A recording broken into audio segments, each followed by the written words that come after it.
Good morning, everyone. This is Father Carl Chudy from Our Lady of Fatima Shrine.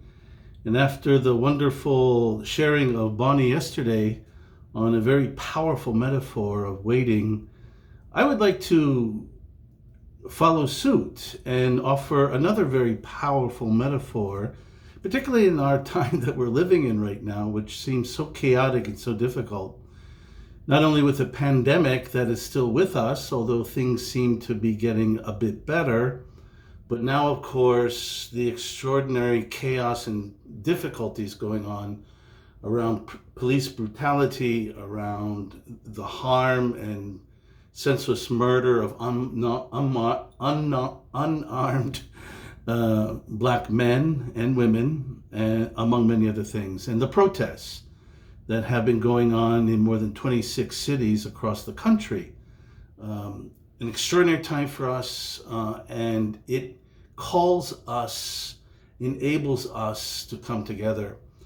Now, what I would like us to think about in the midst of all this is something which might seem a bit strange, and that is blessing.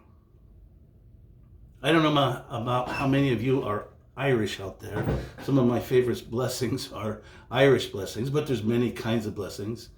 And I just wanted to share with you, as an introduction, one particular very traditional Irish blessing. May you have many friends, and may they be as mature in taste and health and color, and as sought after as the contents of this glass. So you can already tell that this is a blessing with alcohol involved, probably whiskey.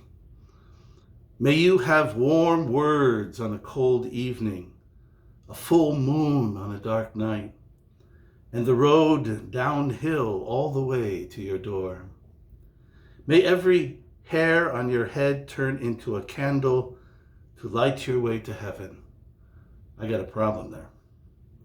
And may God and His Holy Mother take the harm of the years away from you. And may you have no frost on your spuds, no worms on your cabbage. May your goat give plenty of milk. And if you should buy a donkey, please God, may she be pregnant. Amen.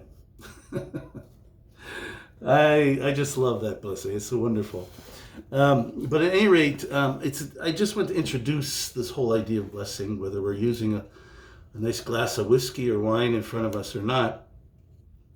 And I don't know how you think of blessings yourselves. I'll tell you how I think about it. It really goes back to Genesis. In Genesis, God says this, and God saw that it was good. Indeed, it was very good. Now, this tells me a lot. It says, first of all, that we should feel the same way about ourselves and the rest of the world. That God somehow delights in us, despite our frailty, despite evidence to the contrary. God sees something in us that we are incapable of seeing in so many ways.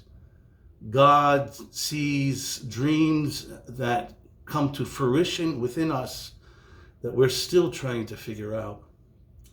And in a lot of ways, it implies, as God delights in us, that sees the goodness of us, that we should see also, just as in the same way, goodness in ourselves and goodness in those around us. That the world, despite everything, is good. And I can't help but see that, particularly not only in the anger and the angst and the racial injustice that we're struggling with and have been struggling with for many years in this country, a real bane to our country in many ways, but also the passionate voices that are rising above the violence and above the injustice itself, looking for healing, looking for courage, and looking for strength to see and be in a new way. That, to me, is a way of thinking about blessing. Blessing, and I'm going to quote another priest who I admire very much, Father Ron Rollheiser, And he says that blessing, first of all, if you understand the word, English word blessing, its root benediction comes from the Latin benedicere, and benedicere means to speak well of one another. So in blessings, whether we are receiving blessings or whether we're imparting blessings, he says three things should be understood. One, that in our blessing, the goodness of the original creation, where after making the earth and humanity, God said that it was good and very good.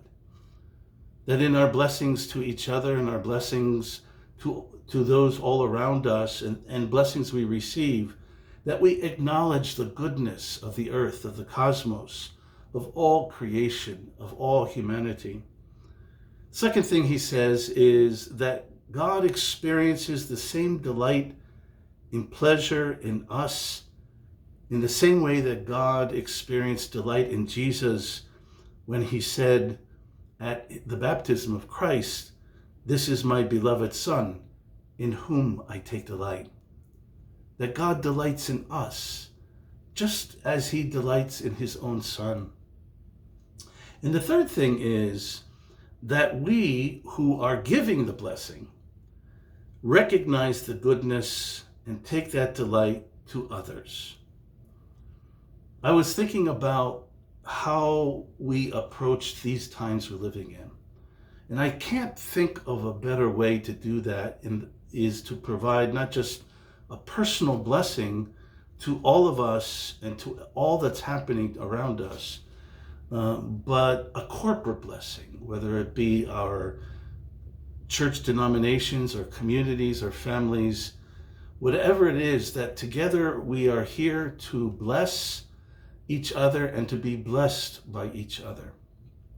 Now, in that light, I wanted to share with you a beautiful blessing by a poet and a artist by the name of Jan Richardson. And she's extraordinary. If you ever get a chance, she has these lovely online retreats and meditations that include both art and poetry, and it's just extraordinary. At any rate, she wrote this beautiful blessing, and I wanted to share it with you. It's called Blessing in a Time of Violence.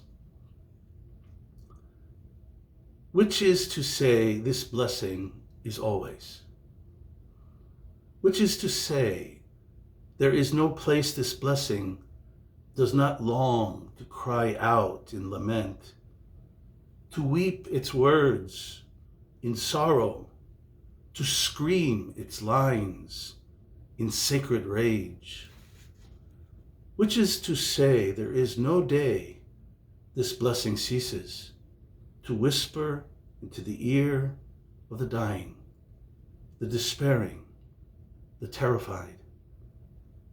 Which is to say, that there is no moment this blessing refuses to sing itself into the heart of the hated and the hateful, the victim and the victimizer, with every last ounce of hope it has.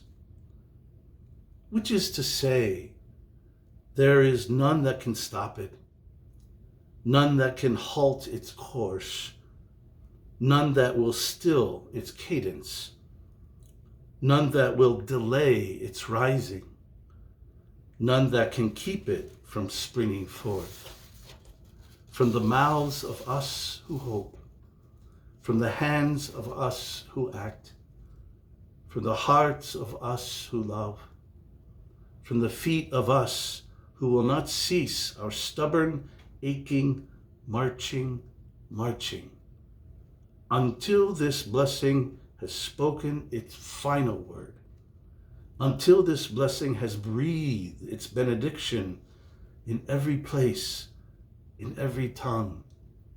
Peace, peace, peace.